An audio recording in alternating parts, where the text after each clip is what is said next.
What is up, guys? Charlie here to give you my review on Native by OneRepublic.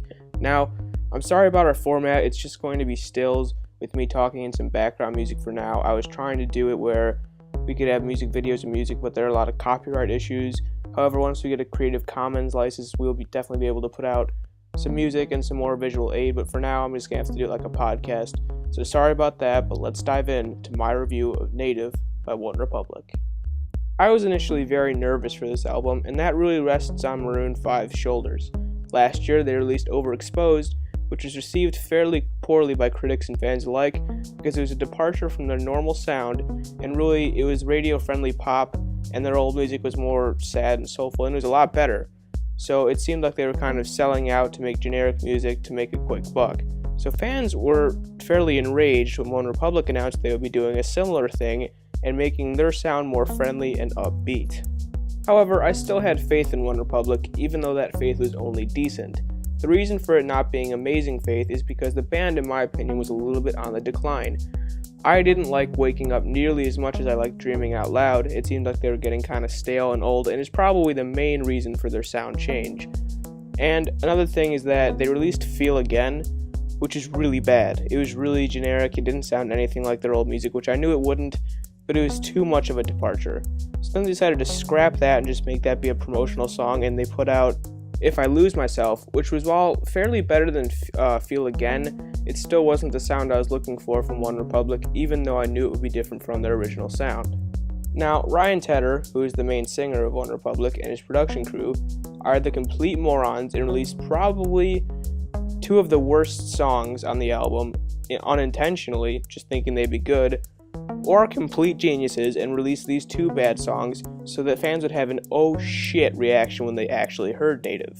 If you haven't figured it out by now, I love Native, and in my opinion, it is the best OneRepublic album to date. Now, let's get into the specifics of Native. While this album is, in my opinion, near flawless, like most albums, it has a few tracks that you should probably avoid in order to keep your experience of Native a little bit more on the positive double thumbs up side.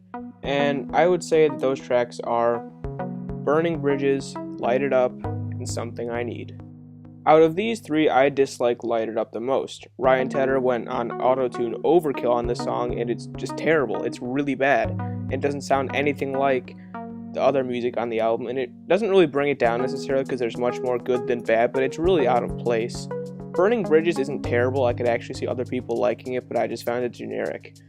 And with Something I Need, I don't want to sound racist or anything, but it really sounded like black soul music, and there's nothing wrong with black soul music, but it doesn't fit at all for anything else or the mood that's trying to be conveyed on this album. It just felt, again, out of place. But really, the only song that's terrible there is Light It Up, and 3 out of 17 songs, 2 of which are still just okay, is really solid, because I haven't heard an album in a while where I've liked more of it than I haven't liked, and that's why I feel like Native is really worth your money, especially the deluxe edition, which comes with 3 acoustic riffs on a few of the songs. It's got the most worthy of your money deluxe edition I have ever seen, honestly, because you can tell a lot of hard work and time was put into these acoustic versions. Now, literally all of the other tracks are amazing, but these are the top 5 that really stood out to me.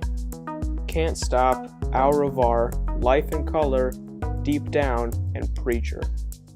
Each of those 5 songs are all amazing in their own right, and every other song that I didn't mention is great as well.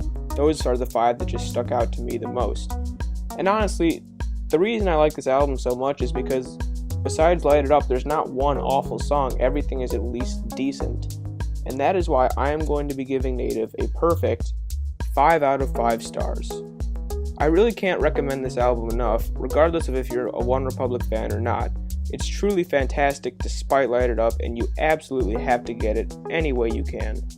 And for reviews on the latest albums and movies, be sure to check back with DGR. I hope you enjoyed my review of Native, and check back soon for my review of Wolf by Tyler the Creator.